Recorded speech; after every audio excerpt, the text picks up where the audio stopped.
Mtume. So, Mtume, how are you, man? Good, brother. Good to see you. What if someone asks you what is funk? How would you define funk? I wouldn't. I think when people say that, how do you define funk? It's like, how do you define life? You're living. Funk is what you're able to receive through your antenna. Some people's antenna goes a few meters, some goes a few miles. Funk is what you're able to receive. The funkier you are, the more you can receive. That's how I never look at it as a definition, as much as it's a state of being. If someone said to you, "What? I don't know anything about this culture, this music. What should I listen to?" Miles Davis kind of blues, Coltrane, uh, Dizzy Gillespie, Duke Ellington, Parliament Funkadelic, goes on down the line. But you got to start with Sly because Sly actually revolutionized the whole presentation of black music. You know, before Sly, it was the singers and then the background band. Sly was the first black self-contained band. But when I say black, it was black led, but it was also interracial and multi-gender. It was women and men. But out of Sly came everything else: Earth, Wind, P Funk, uh, everybody, man. You know, Ohio players, myself. But the self-contained band, the whole concept was started for black music with Sly. White bands had been self-contained for a while, but with Sly, so all of that comes from him. That's his major contribution. Okay, since we're talking, what did Sly do musically? If you can, talk about why did he take from James Brown? What did he take from other and make his own? Wasn't that he just what he took from James Brown? You know, I saw a quote once. I don't know who said it, but I thought it was quite accurate and apropos. James Brown gave birth to funk, and then Sly raised it. Mm. He clothed it in another way. What Sly did was update it to contemporary sounds. Also, he began to mix more of the pop flavors because remember, Sly was a producer. You know, what was the group he had? The Bo Brumbles. Bo Brumbles, right. Yeah, which was he did a lot of that. The Swim, but so he had a lot of, let's say this, a lot more musical variation in his menu that he could choose from. He studied a lot of different kinds of music. I had the fortune of being around him for a few months. I mean, he's a well-studied musician, so we took from all that. I was showing him jazz chords, and he was showing me more funk. So it was a great combination. I understood. Did Sly live in your house at some Yes, point? he did. Yes, he Talk did. about that. Well, I was sitting up one day, and I got a call from a dear friend of mine who was also a fellow musician named Tyrone Brunson, and he was out in Oklahoma, I think it was, and Sly was out there, and he said, "Toombs, I'm here with Sly. He would like to know, could he talk to you?" I'm like, "Yeah, right. Put him on." So Sly got on the phone, and he said, "Hey man, I heard that you help people," and I said, "Well, in what way?" He said, "I'm trying to get it together." So I said, "Well, let's talk." He flew back. We met, and he stayed. My son Files here. I think Sly lived with us for about a year. Yeah. And so it was Wow. it was a hell of a thing. And one of the things that you have to be clear about him, or any great musical mind, is that he was obsessed musically. I don't care if you got up at 2 or 3 in the morning, you want to go down and get some milk or something. He's down there working. So I've been around genius. You know, like I said, the first and foremost exposure for me was my 5 years standing next to Miles Davis every night.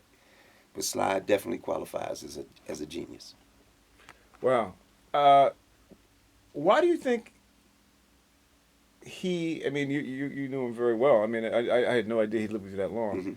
Hmm. Um, what was the block between the great creativity that he had this amazing outpouring of creativity that went on for maybe 5 6 years, Hmm.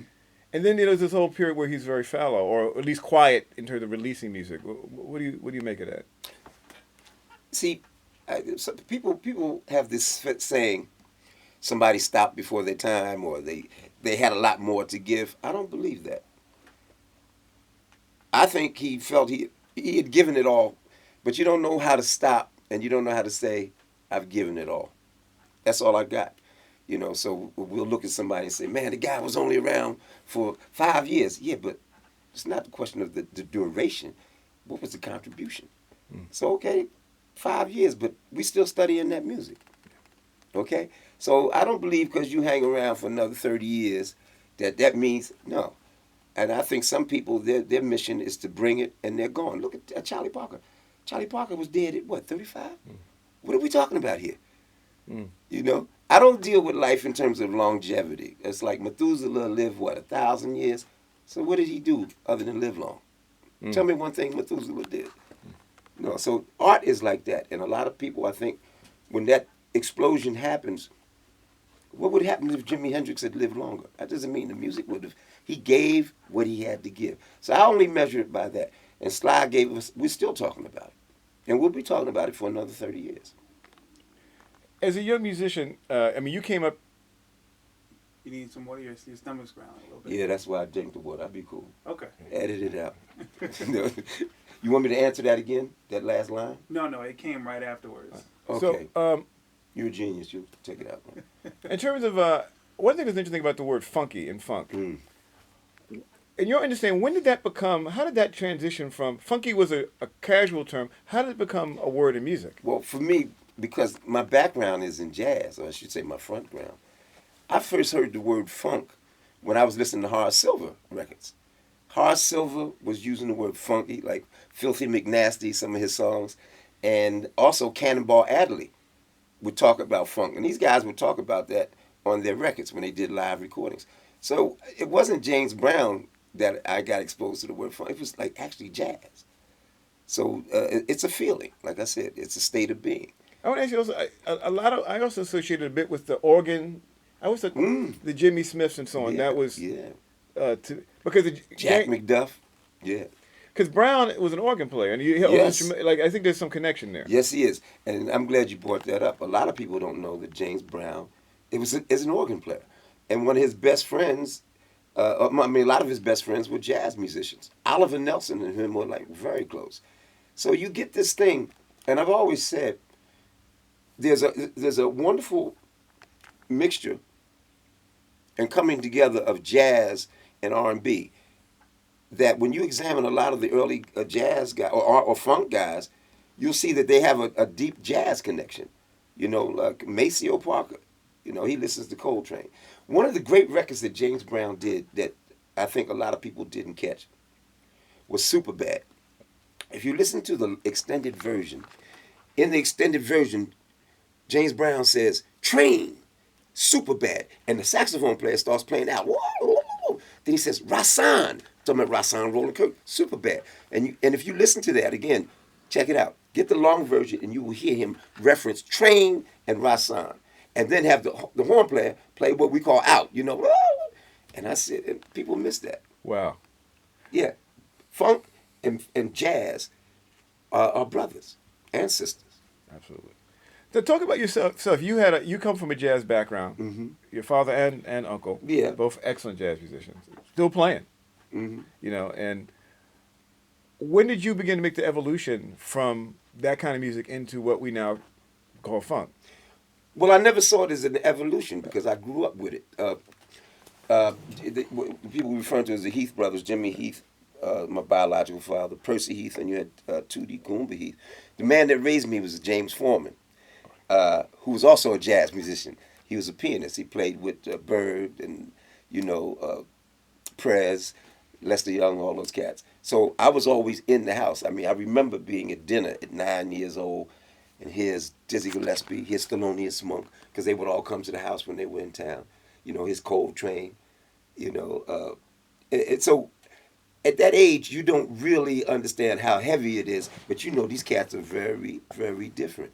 I remember McCoy Tyner coming by and, my father was showing him chords.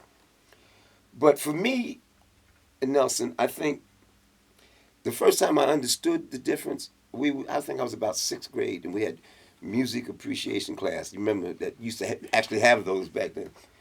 And everybody had to bring 2 records. I'll never forget this. I brought Miles Davis' Kind of Blue, and I also brought Frankie Lyman. So the Frankie Lyman piece is on there, about all the kids, boom, boom. And then when the teacher put on the jazz piece, I couldn't understand. The kids were like, okay, whoa, what is this? and they were talking, and I'm into wait, listen to this solo, and it was at that point I realized I just grew up with both parts. I was always into R&B and funk, but always into what was happening jazz wise, because again, I think there's a natural combination. And I always say music should be like water. It should take the shape of whatever you pour it into. And that's what I've always believed. So I'm not locked into this.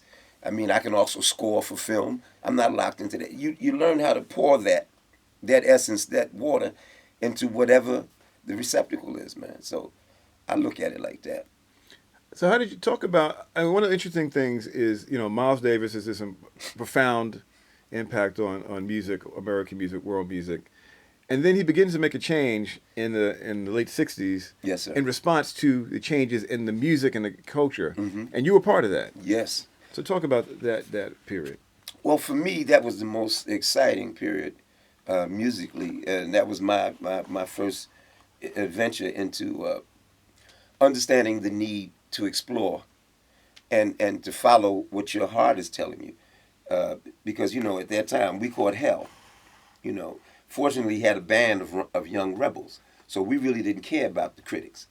And what we saw during that period was a lot of BS that came up with these critics who talking about he's going electronic, and all of a sudden there was this big argument, false argument about acoustic music versus electronic. That's what the thing was all about.